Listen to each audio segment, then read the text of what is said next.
तिळांचे चिंतन घडावे,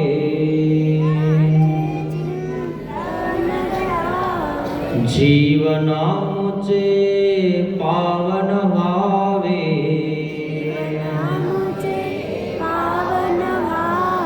पुलकित व्हावे धरा,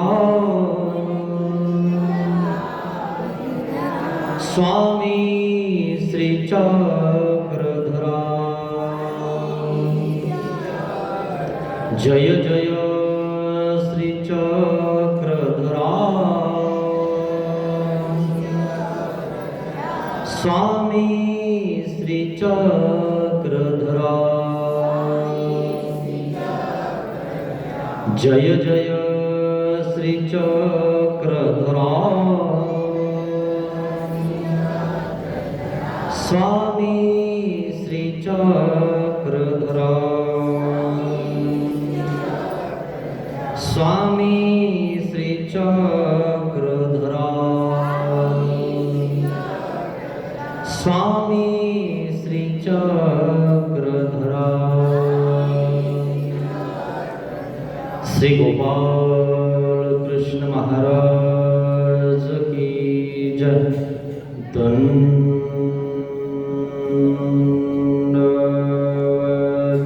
भो।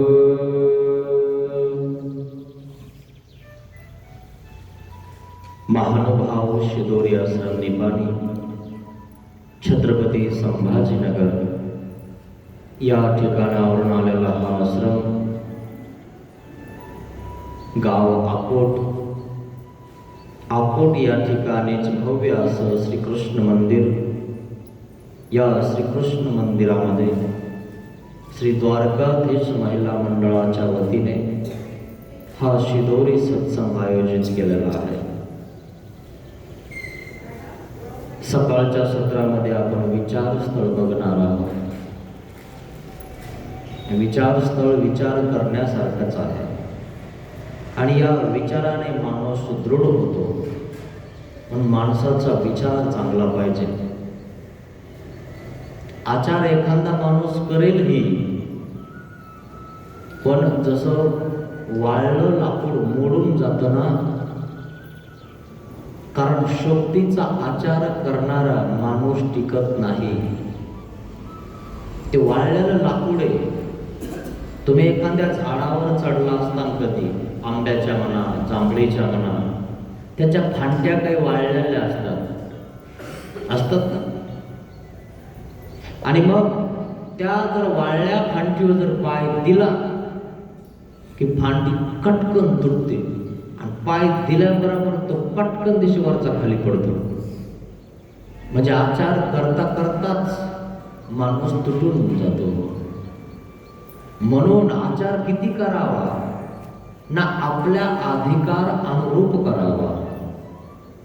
आपल्याला जेवढा होतोय तेवढा करावा।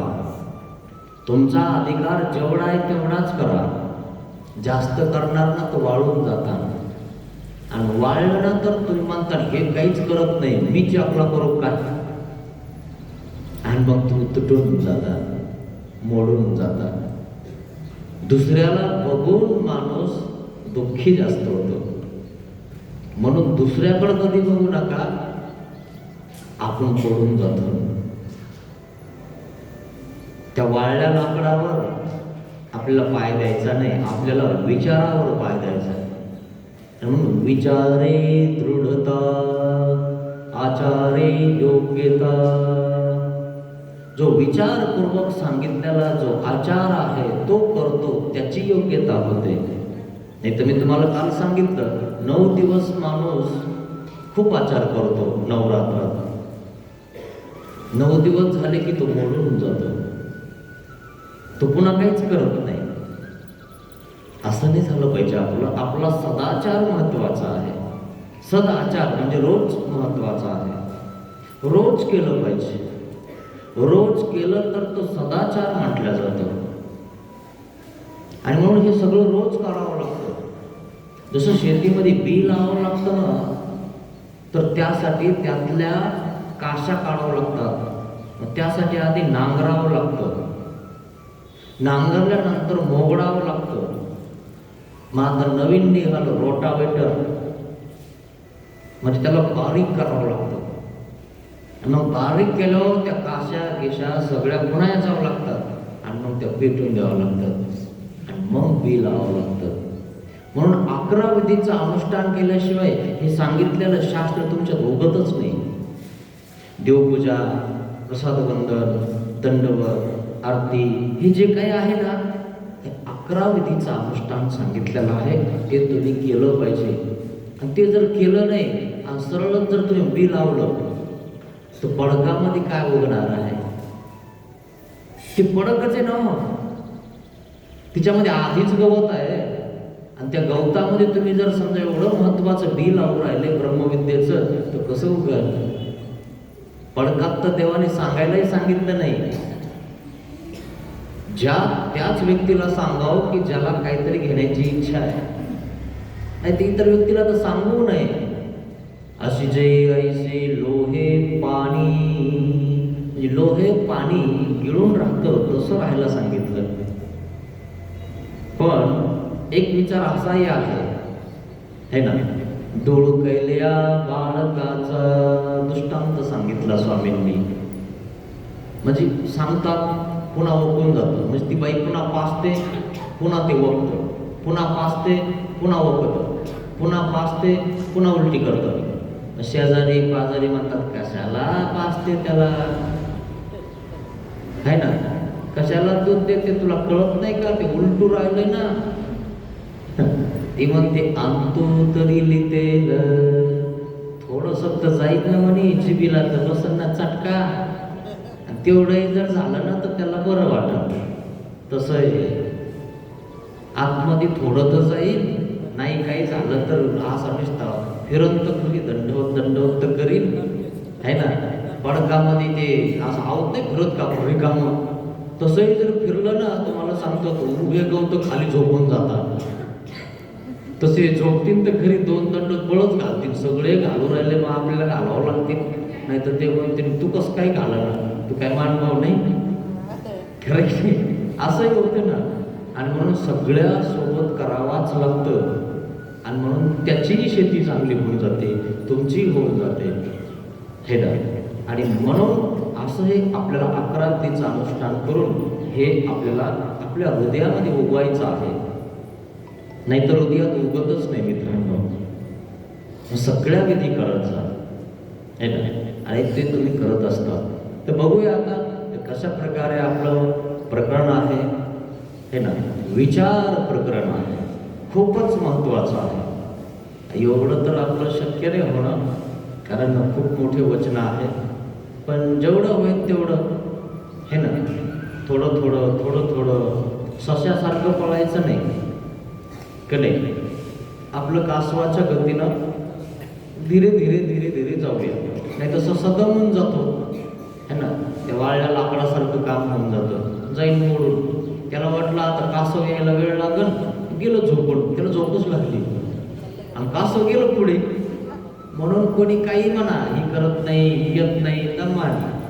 आम्ही रोज येतो, पण हळू नाही, व्यवस्थित, पण रोज येतो. तुमच्यासारखं बाबा लगेच येत नाही. अशा पण असतात लगेच म्हणतात, हा माहिती मला, ऐक नाही, असा पण प्रकार असतो. म्हणून टेन्शन नाही घ्यायचं, कोणी काही म्हणू, आपल्या गतीनं आपण चालायचं, आहे ना. कासव गती, हळूहळू हळूहळू आपला देवधर्म वाढवायचा, हे की नाही. तर बघूया आता विचार प्रकरण आपण घेण्याचा प्रयत्न करत आहोत.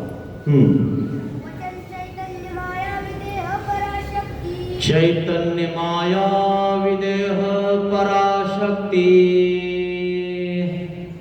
हे वचन आहे विचारातलं पहिलं वचन.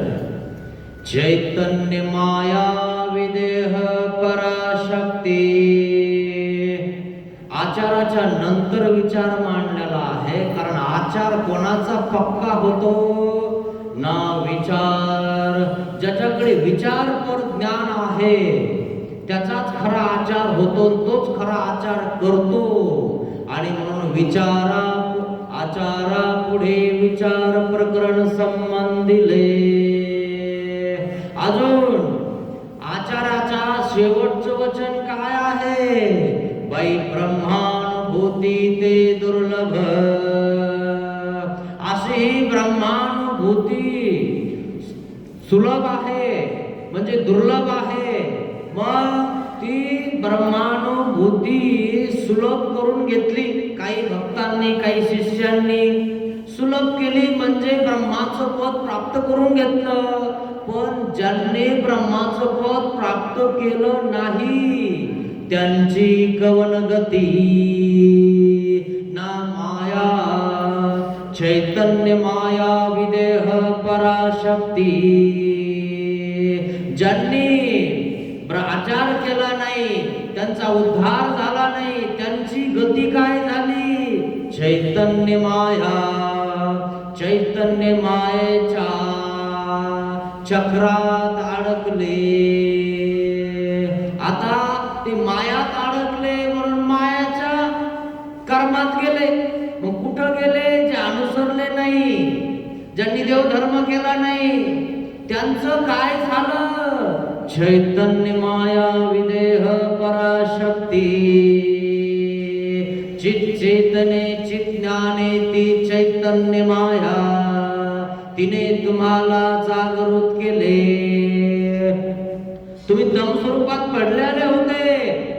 परमेश्वराच्या मनोधर्माने, प्रवृत्तीने परमेश्वराला वाटलं की या जीवाला ज्ञान द्यावे, या जीवाला आनंद द्यावे, परंतु याला कसं द्यावे? याच्याकडे जो लागलेला जो डाग आहे अविद्या, हा काढल्याशिवाय याला आपला आनंद देता येत नाही. म्हणून चैतन्य मायेला प्रवृत्ती जाणवली सृष्टी रचनेची, संहाराची, अवतरण्याची. आईशी ते चैतन्य माया अशी सृष्टीची रचना केली. रचना केल्यावर परमेश्वराने 3 सृष्ट्या तुम्हाला बिना अर्जकत्वी ज्ञान दिलं. काय? कोणतंच काही न करताना तुम्हाला देवाने 3दा ज्ञान दिलं, 3 वेळेस दिलं. आता तरी मला देव म्हण, माझी भक्ती कर, मला येऊन मिळशील. एकदा जाऊ द्या, देवाने एकदा माफ केलं. एकदा ज्ञान देऊन सुद्धा तो म्हणला देव देव आहे तर देवता काय परमेश्वर नाही, आणि म्हणून कुंकड पळायला लागला. त्याला देव झाला नाही. देवानी माफ केलं, पुन्हा सृष्टीची रचना केली, पुन्हा ज्ञान दिलं. आता तरी देवाला ओळख, तरी ओळखलं नाही. पुन्हा 2दा ओळखलं नाही. देव म्हणले जाऊ द्या, लहान लेकरू आहे, पुन्हा माफ करायला. देव पुन्हा पुन्हा माफ करतात मित्रांनो. आणि मग ज्ञान दिलं तिसऱ्यांदा तरी ओळखावे, तरी ओळखले नाही, अनुसरला नाही. आणि म्हणून गतभवस्स म्हणजे प्रवाहिकी सृष्टीमध्ये जन्म झाला. 3 सृष्ट्या ज्ञान होऊन सुद्धा तुम्ही देवाला जन्म दिला नाही. आणि म्हणून गटांगळ्या खात येतपर्यंत आले. अजून तरी विचार करा. अजून गटांगळ्या खाऊन नरकात जावा लागेल. म्हणून चांगला विचार करा. शेवटचं युग आहे, कलियुग आहे. आणि कलियुगाच्या शेवटी युग धर्मात सांगितले कलियुगी नरक. नरक आहे मित्रांनो खाली. टीकाकार आक्षेप करतात 3 युगामध्ये खालील युगी जन्म सांगितला, कलियुगात खालील युगी जन्म का नाही सांगितला. अहो टीकाकार परिहार देतात. अहो खालील युगची नाही, काही 4च युग आहेत. 4 युगाच्या अंती अवांतराचा संहार. आणि हे सगळं झाल्यावर चौकडी रव हे सगळे नरकात त्या ठिकाणी हे घेऊन जातात. आणि म्हणून विचार करा मित्रांनो, काही खरं नाही. मायेच्या जाळ्यात अडकले. आता मायेच्या जाळ्यातनं निघा, नाही निघले तर पुन्हा मायेच्या जाळ्यात. चैतन्य माया विदेह पराशक्ती. पुन्हा आणि जे पाप कर्म केले एक एक पै चुकवावी लागेन, पोर भरवूनही नव्हे. पोरभर सुद्धा तुमच्याला कर्माचा भोग ती देवता उन्हा करत नाही. 14 वर्ष उपवासी लक्ष्मण राहिला, परी एक सीत सुद्धा शिविले नाही, एक घास सुद्धा त्यांनी खाल्ला नाही. असं त्यांनी जोडलेलं आहे ना, ती देवता सगळं बघून घेते, चुकवत काहीच नाही.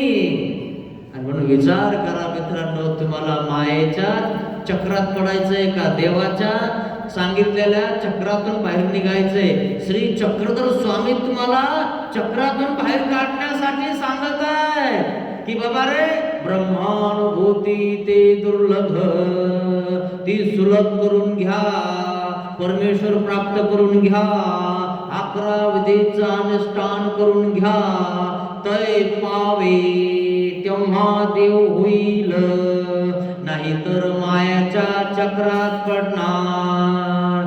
स्वर्ग नरक कर्मभूमी मोक्ष या चतुर्विधा ते अब्जवीत असे. या चतुर्विधाच्या कर्मामध्ये पडणार. कोण काय करते याच्यावर लक्ष देऊ नका मित्रांनो, कोण काय करते याच्यावर लक्ष देऊ नका. आपल्याला काय करायचंय लक्षात ठेवा, लक्ष केंद्रित करा, लक्षावर लक्ष केंद्रित करा. कसं लक्ष प्राप्त होत नाही, आपण दुसऱ्यावर लक्ष ठेवतो. म्हणून वर्तेच्या दृष्टांत आमच्या स्वामींनी सांगितला, ती बाईनं जर दुसऱ्याकडे लक्ष दिलं तर त्या बाईचा पाय दोरीच्या खाली पडतो आणि मग ती पडते. पडल्यावर खाली दगड जमीन तिच्या डोक्यात लागते, हाड गोड नुरे, ती गेली मेली. लोक हसायला लागले, लोकांचं काय गेलं? म्हणून लोकांनी काही म्हणू द्या, किती हसू द्या, आपल्याला चालायचंय ना आपल्या धर्मावर, तर आपण चालायचं. लोकांकडे बघून चालू नका मित्रांनो, काही हाती लागणार नाही तुमच्या. लोकांसाठी आपण पूर्ण आयुष्य देतो. आपल्या घरच्या असतील, दारच्या असतील, संबंधी असतील, पाहुणे असतील, पुरं आयुष्य उठलं की धुणं धुतो, साफ करतो, टीव्ही साफ करतो, झाडून घेतो, रांगोळी काढतो, त्यांच्या कपड्याला इस्त्री करतो, ते चांगले दिसले पाहिजे म्हणून सगळं करतो. थोडासा डाग राहिला की तो पुन्हा बोलतो, पुन्हा काय काय करतो आपण, किती सेवा करतो. तितक्यापेक्षा जर समजा थोडीशी किकरडी केली तर कायमचं मुक्त होऊन जाते.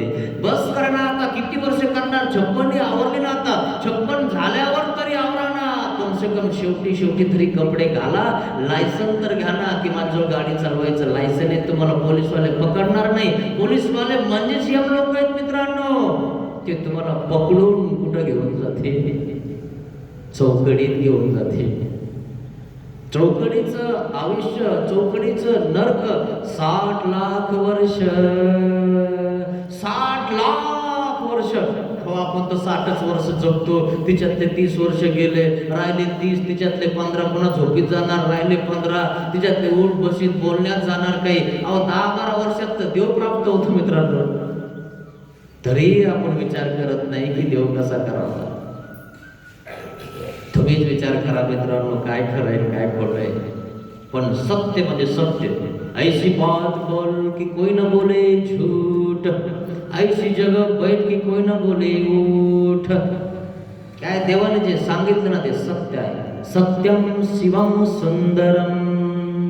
सत्य मात्र कडू असतं, ते तुम्हाला कडू लागत, पण कडू खाल्ल्यानंतर शुगर कमी होते, काय बिमारी कमी होते. तुम्हाला बिमारी लागलेली आहे जन्मरूप, या जन्मने मरणे ही बिमारी तुम्हाला झालेली आहे. हा रोग तुम्हाला झालेला आहे. हा रोगातनं बाहेर काढण्यासाठी तर हे शास्त्र आहे. परमेश्वर तुम्हाला सांगत आहे की बाबा आता तरी मला ओळख, मला शरण ये, माझं शरण येऊन माझी नामस्मरण कर, चिंतन कर, 11 विधीचं अनुष्ठान कर, मी तुला या नरकापासून वाचवतो. पण आपण अजूनही तिकडेच आहोत. मित्रांनो विचार करा बघा, देवाशिवाय काही नाही बरं, काहीच सोबत येणार नाही. दुसऱ्याकडे बघून असं म्हणू नका की कोण्या मार्गात काय खरं राहिलंय. तू खरं करून दाखव ना, तू दिवा लावून दाखव ना, तू झेंडा लाव ना, त्याचा झेंडा पडलाय ना, त्याचा झेंडा नाही फडकत ना, तू फडकव है ना, तू शेकून टाक ना. ऐसा कवन मायेच्या पोटी उपजेल जो देशावरी खांडे काढून जाए. असा एखादाच आईच्या पोटाला लाल जन्मतो की देशाच्या शेवटाला जाऊन आपलं देह परमेश्वराला अर्पण करतो. दुसरे करत नाहीत म्हणून तू नको तसं करू. तू तरी तुझा विचार कर की मी तलवार म्हणजे शास्त्र, तलवार म्हणजे ब्रह्मविद्या ही मला झाली गुरु सन्निधानामध्ये की मी देशाच्या शेवटा जाऊन परमेश्वराला देह अर्पण करून टाकणार, त्या परमेश्वराचं चिंतन करणार. ते करत नाहीत मग मी करत नाही. ते काही करतो मग तू करतो का? त्याच्या नादी लागू नको. दुसऱ्याकडे बघून आपण दुःखी होत मित्रांनो. दुसऱ्याकडे बघून कधी आपला धर्म आचरू नका. आपल्याकडे बघा. आपण आपल्याला आत्मज्ञान झालेलं आहे आणि म्हणून देवाने स्पष्ट सांगितलं आत्मज्ञानी मोक्ष. आत्मज्ञान झालं की मोक्ष होतो, पण त्या आत्म्याने त्या परमेश्वरालाच आत्मा केलं पाहिजे, परमेश्वरालाच मानलं पाहिजे. परमेश्वर नाही तर भक्त नाही. जर समजा परमेश्वर गेलं म्हटलं की कुंती माता गेली, रुक्मिणी माता विलया गेली, सत्यभामा समुद्राच्या काठावर येऊन लोळायला लागली, देव गेले. आणि म्हणून देवा बिगर भक्त जिवंत राहत नाही. काय म्हणून त्या परमेश्वराला आत्मा करा. काय आत्मज्ञानी मोक्ष. परमेश्वराने तुमच्या आत्म्याला म्हणजे जीवाला ज्ञान दिलेलं आहे, आत्म्याचा उद्धार करण्यासाठी दिलेला आहे, दुसऱ्याचा उद्धार करण्यासाठी नाही, दुसऱ्याचे दोष बघण्यासाठी नाही. आपले दोष बघून आपल्या दोषावर औषध म्हणजे उपाय त्या ठिकाणी सांगितलेला आहे आणि तो आपण आचरायचा आहे. जर तुम्ही ते करणार तर तुम्ही मायाच्या चक्रात पडणार नाही. पण तुम्हाला काय होईल? ब्रह्मानुभूती ते सुलभ. तुम्हाला सुलभ होऊन जाईल ती ब्रह्मानुभूती. 11 विधीचं अनुष्ठान करणार तर ब्रह्म सद्ब्रह्म त्या ठिकाणी म्हणजे ईश्वर प्राप्तीला तुम्ही जाणार, सद्ब्रह्माच्या प्राप्तीला तुम्ही जाणार. हो आपल्याला मी तर म्हणतो ना मोक्ष तर खूप मोठी गोष्ट आहे. आपले नरक बी चुकतात की नाही? कम से कम नरक तरी चुकावे इतकं तरी खरा, जेणेकरून चौकडी तरी चुकली पाहिजे, 84 लाख एवढी चुकल्या पाहिजे. कम से कम आहे ना, जोपर्यंत हात तोपर्यंत देव धर्म करा, दान धर्म करा. काय येणार आहे सोबत? या 2 हाताने जितका सत्संग करणार तेच सोबत येणार आहे. आणि तुम्ही घरी किती करा, किती मोठा बंगला बांधा, किती दुकानं टाका, किती लोकांना काही द्या, ते कर्म, ते कर्मात आहे तुमच्या. आणि त्या कर्माने कर्म वाढणार, पाप वाढणार, जास्त डोक्यावर ओझं होणार, 7 बाऱ्यावर बोजा होणार. 7 बारा कळतो ना?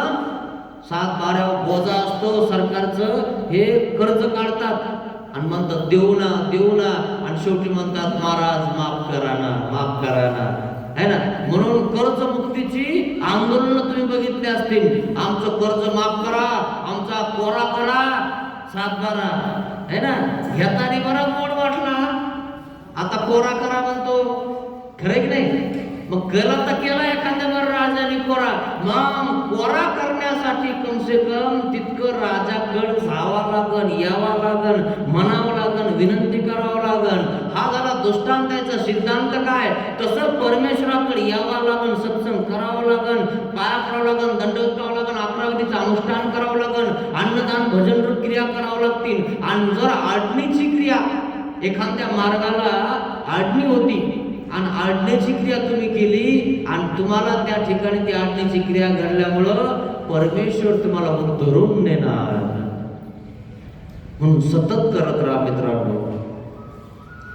आज्ञा असेल कोणाशी ती पुरवत जा, कारण एरवी तर कोणालाच काही कमी नाही. पण अचानक एखाद्या वेळेस काही ना काहीतरी होऊन जातं एखाद्या मार्गाला किंवा एखाद्या कुठंतरी, आणि मग तिथं जाऊन आपली ती आडणं पूर्ण केली पाहिजे. किंवा एखाद्या आश्रमातला कोणी त्या ठिकाणी तुम्हाला म्हणतो अधिकरण तुमचा गुरु किंवा अजून कोणी बाबा तुम्हाला बोलतो की बाबा मला आहे ना आडणी आहे थोडी, आमच्या मार्गात धान्य नाही, एक दोन पोते देता का, तुमच्याकडे खूप आहे. त्यावेळेस जर तुम्ही ती आडण्याची क्रिया पुरवली तर ती भजन रूप क्रिया तुम्हाला तिथपर्यंत घेऊन जाईल. आणि असून दिले नाही तर पुन्हा कधीच अन्नदान घडणार नाही. तुम्हाला करावं सुद्धा वाटणार नाही अन्नदान, नकोसं वाटत, नको नको माझं माझं मी बघून घेईन, काय मग येतील 200 रुपये देऊन देईन, कोणी कुठं खर्च करताय असं म्हणून देता तुम्ही. का बरं? कुठं खर्च करता? कुठं खर्च करणार? तुमच्या लग्नातच, तुमच्या पुढच्या लग्नातच, पोराच्या लग्नातच. माहिती ना कसा थाट असतो, बसायला रथ असतो, माहिती ना कसा बँड असतो, कसे हार असतात, सगळं किती व्यवस्थित असतं. पाहुण्याला आलं की गुलाबाचं फुल सुद्धा हातात असतं. इथं देवाला आणत नाही. कर्म किती करतो, कसे करतो? देवासाठी नाही. देवासाठी कधी करणार? अरे देव तर तुला या बंधनातून सोडणार आहे, मुक्त करणार आहे, पण देवासाठी कोणी करत नाही मित्रांनो. आणि म्हणून जर समजा असं काही झालं तर करत जा, जेणेकरून परमेश्वर बाबूळ शेंगा आरोगना, बाबळीच्या शेंगाची भाजी केली देवासाठी. त्याच्यावर तुमच्यासारखा भाजीपाला वगैरे नव्हता किंवा चांगल्या चांगल्या भाज्या तुम्ही करता ना, असं काही नव्हतं. या बिचाऱ्याने बाबळीच्या शेंगा जाऊन तोडून आणल्या आणि बाबाला देवाला बाबळीच्या शेंगाची भाजी केली. आणि मग देव म्हणतात बाई रामस गावी आमचा एक यजमान आहे. म्हणजे कोण यजमान आहे इतका भाग्यवान की तुम्ही त्याचं नाव काढता? बाई त्याने आम्हाला बाबूळ शेंगा रोगना दिल्या. त्याच्याकडे काहीच नव्हतं पण बाबळीच्या शेंगा पटकन दिशी तोडून आणल्या आणि आमच्यासाठी त्यांनी भाजी केली. तो भाव आमच्या लक्षात आहे. म्हणून भाव हीन तो दैवहीन आहे. भाव महत्वाचा आहे. तुमच्याकडे एखादं पानही असेल ना, ते जर प्रेमपूर्वक दिलं ना तर ते त्या ठिकाणी परमेश्वर स्वीकारतो. तुमच्याकडे पानच आहे, दुसरं काही नाहीच आहे ना, म्हणून तो स्वीकारतो. तुमच्याकडे सगळं आहे पण देण्याची इच्छाच नाही तर कसं होणार? उदार अंतःकरण पाहिजे मित्रांनो. परमेश्वर कसा आहे? उदार. परमेश्वर उदार आहे. काही बघत नाही, तो चालतो ना तेव्हा दान देत चालतो, देत चालतो, देत चालतो. कसं चालतो म्हणाले दान देत? जेव्हा चालतात ना परमेश्वर तेव्हा आपले सेल संपले म्हणलं तुम्हाला सेल आपल्याला उद्यापासून त्यावेळेस उदार आहेत परमेश्वर. कसं आहे? दान देत चालती. कसं दान देतात? ज्यावेळेस चालतात त्यावेळेस मातीवर श्रीचरण ठेवतात. त्या मातीतल्या त्या खड्यांच्या त्या गोट्यांना ज्या ठिकाणी जडत्वाचे जीव आहेत त्यांना त्या ठिकाणी स्पर्श होतो. जेव्हा परमेश्वर चालतात तेव्हा या हवेमध्ये सुद्धा काय आहेत? जंतू आहेत आणि ते जंतू श्रीमूर्तीला जाऊन भिडतात. संबंधदान आहे ना, ते संबंधदानाचं फळ त्यांना होतं. अहो मित्रांनो काय सांगायचं तुम्हाला, काय काय स्वामी देत चालतात जेव्हा चालतात, काय देत चालतात. अहो देव कोणाचा? ज्याचा बलवंत त्याचा. एकदा असंच परमेश्वर एकांत काळामध्ये गेले आणि एक भाजीपाला विकणारी बाई होती आणि तिनं बाबाला बघितलं, म्हणजे देवाला बघितलं. म्हणे बाबा कुठे चालले? बघू आता कुठंतरी जाऊ. म्हणजे चला ना आपल्या घरी. तिची भाजी विकायची राहिली होती. मग म्हणे बाबा तुम्हा माग माग चला, मी आता म्हणे या गल्लीतून भाजी किती, म्हणजे भाजी इकली चलते. मग भाजी इकली की आपण घरी जाऊ आणि मग घरी गेलो आपण जेवण करू. ठीक आहे, काय हरकत नाही. देव त्या बाईच्या माग. कशामुळं? तिची भाजी इकली पाहिजे. मग इकली की तिच्या घरी जायचंय ना जेवण करायला, कारण तिला घडवायचंय ना, तिला दंडवत घातलाय ना. आणि मग ती भाजी त्या ठिकाणी विकायला जाते, तिच्यावाली भाजी चालता चालता विकून जाते. पण या स्वामीमुळं, या बाबामुळं मग भाजी लवकर विकली. आणि घेणाऱ्याला काय वाटलं? हे बाबा इथं आहे, सोबत आहे, पण आम्हाला भाजी या बाईनं स्वस्त दिली. स्वस्त दिली पण ही भाजी. का बरं? बाबा सोबत येत ना म्हणून जास्त भाव सांगितला नाही करायला. असा प्रकार आहे. आणि मग ती गेली घरी. घरी गेल्यानंतर त्या ठिकाणी अन्नदान रूप क्रिया केली. ऐसे ते परमेश्वर, असे परमेश्वर आहेत मित्रांनो, उदार आहेत, निराभिमान आहेत. निराभिमान आहेत, कोणी बोलवलं त्याच्याकडे जातात. असं नाही की याच्याकडे जायचं नाही, त्याच्याकडे जायचं नाही, असं काही नाहीये. असे परमेश्वर आहेत मित्रांनो, आणि म्हणून ते उदार आहेत. उदार अंतकरणाने त्या ठिकाणी आपण क्रिया केली पाहिजे, है ना. आणि जर समजा तुम्ही अशी उदार अंतकरणाने क्रिया केली तर कमसे कम नरकापासून तरी वाचता. कारण अनुसरल्याचा देव, अनुसरल्या वांचून देव होत नाही. पण मग आम्ही अनुसरलो नाही, मग आमची कोण गती? अरे मग कमसे कम नरक तरी चुकून घे, सत्संग तरी कर, मार्गामध्ये दान धर्म तरी कर, का नाही? कनिष्ठ घरालाच कलर देत नको बसू. अजून एक बंगला, त्याच्यावर एक बंगला, अजून एक अजून एक अजून एक. अरे वरतून पडला तर जिवंत राहशील का? आणि मेल्यावर कुठं जाशील? नरकालाच जाशील ना. काय घेऊन जाशील? काही गेलं कोणी घेऊन आजपर्यंत? अरे सिकंदर काही घेऊन गेला का? विश्वविजेता अलेक्झांडर गेला का? त्याने जाताना सांगितलं 2 हात खाली ठेवा, खरं की नाही? आणि म्हणून प्रत्येक माणूस खाली हाताने जातो, का नाही? आणि म्हणून मित्रांनो सावध राहा, कोणी काही सोबत नेत नाही. खाली हात आया था खाली हात जाएगा, है ना. हे नाही कॉली तुम्ही ऐकली असेल ना सिकंदरची. कल जो कन के चलते थे अपनी शान शौकत पर, शौवा तक नहीं चलती आज उनकी तुरबत पर. अहो त्याच्यामुळं त्याच्याजवळ असणारे सैनिक किंवा त्याच्याजवळ राहणारे लोक सुद्धा असे टाईट चालायचे. सिकंदरचा सैनिक आहे, आतच टाकीन. त्याच्या लोकांना सुद्धा कोणी बोलत नव्हते. तो गेल्यावर यांना कोणी विचाराना, यांच्या समाधीवर कोणी दिवा लावायला नाही. मेलं का म्हणे, केलं विसरले लोक, का नाही? जोपर्यंत एखाद्या राजाचा एखाद्या मोठ्या माणसाचा हात असला की माणूस असा ताणून चलतो, का नाही? अरे आपल्याला कोणाचा हात आहे आपल्या माग? बरोबर, मग परमेश्वराचा आपल्या माग हात आहे. काय आपल्याला काय कोणाला घाबरायची गरज आहे? आपण देवाला देह अर्पण केलंय, आपलं काय घाबरायचं आपण? आणि म्हणून आपण चालत राहायचं. देव आपल्या पाठीमागं आहे.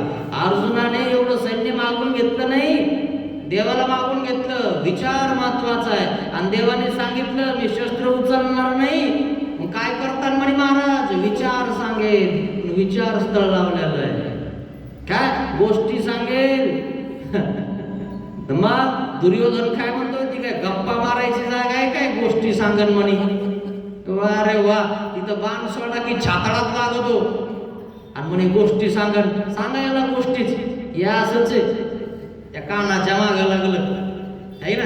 अरे पण काना कधी काना करून टाकीन तुला माहिती आहे का? केलं ना कान, पळाला मग समुद्रात बसला ना लपून, बसला की नाही लपून? मग नाही तुम्ही असे 4-5 जण येऊन मला मारता. अरे असे 4-5 जण येऊन तुला मारत नाही, ये बाहेर. भीम म्हणतो एकला मारतो तुला, तुला काय वाटलं? मी गदा युद्ध जाणतो, तूही जाणतो, ये मल्ल युद्ध करू. असे 5 जण मिळून मारणारे आम्ही काय चंड नाहीयेत, है ना. जो आहे ना त्यालाच मारतो. तुझ्यासारखं नाहीये आम्ही एवढं मोठं सैन्य घेऊन आमच्या आलास. तेव्हा नाही विचार केला की यांचं सैन्य कमी आहे, 5 जण आहेत, आपल्याकडून किती मोठमोठाले महारथी आहेत. तेव्हा विचार केला की नाही? तेव्हा तो द्रौपदीला त्या ठिकाणी काय काय बोलला? तेव्हा धर्माचा विचार केला का? तेव्हा तो अधर्माने चालला. म्हणून जो अधर्म करतो त्याला माफी नाही मित्रांनो. मरावं लागणार एक दिवशी, तुम्हाला सांगतो. मरायच्या आधी विचार करा मित्रांनो, परमेश्वरला शरण द्या. काही सोबत येत नाही. इतका हस्तिनापूर सम्राट चक्रवर्ती युधिष्ठिर झाला, पण देव म्हणतात आता हिमालयात चालला, संन्यास घ्या. आणि मग सगळे म्हणतात महाराज आता एवढं राज्य वैभव आपलं झालंय, मग आता एवढं सोडून जायचं का? अरे बापरे, सम्राट चक्रवर्ती झालो ना आता आपण, है ना. दुर्योधन गेला, सगळे गेले ना, आता आपलं झालंय. म्हणे थोडा वेळ जरा राज्याचा उपभोग घेऊ द्या. म्हणे हिमालयाकडे चला, नाही तर नरकात जावं लागेल. अनुसरा गेले का नाही? 7 दिवस युधिष्ठिर राहिला तर नरकाचं दर्शन केलं, पाणी पिलं नाही, काही वाईट बोललाही नाही, आहे ना. हे ध्यानात घ्या. तुम्ही तर काय वाईट बोलता, काय चुगल्या करता, एकमेकाला द्वेष करता, मत्सर करता, चोऱ्या करता, हाणामाऱ्या करता, सप्तदुर्व्यसन आचरता. कोणाच्या माईच्या पोटी घाल. कोणती माय तरी म्हणाल का की याला जन्म द्यावा म्हणून? कलियुगातलं पाप खूप अवघड आहे मित्रांनो. जो क्षणाय का माझे जे आजवे जे जन्माच्या सहस्त्र निस्तुरवण सरे. सहज माणूस बोलून देत हे असंच आहे भाऊ, पण तू इतकं बोलल्याने तुला किती पाप लागलं हे तुला कळत नाही. जो क्षणाय का माझे जन्माच्या सहस्त्री निस्तुरवण सरे. हजारो जन्म जातील मित्रांनो तरी फिटल्या जाणार नाही. योगायोगाने काहीतरी तुमच्यावर जोड आहे म्हणून तुम्हाला हा जन्म भेटला आणि त्याच्यामध्ये महानुभाव संप्रदाय भेटला. की महानुभाव संप्रदाय हा ब्रह्मविद्या तत्वशील जाणतो, तत्वज्ञान जाणतो. या पुराणातले वांगे नाही तिथं जे आहे ना ते इथं पुराणातले वांगे काय, एकूण एक काटा लावायचा, तिकून एक शेंदी लावायची, 4 फोडी करायच्या, रंगून सांगायचं, त्याच्यात मसाला घालायचा. ते पुराण लावलं काय? हे तत्वज्ञान आहे मित्रांनो. जसं आहे तसं है ना. त्याला म्हणतात ज्ञान. जे जैसे असी जे तैसी जाणी जे ते ज्ञान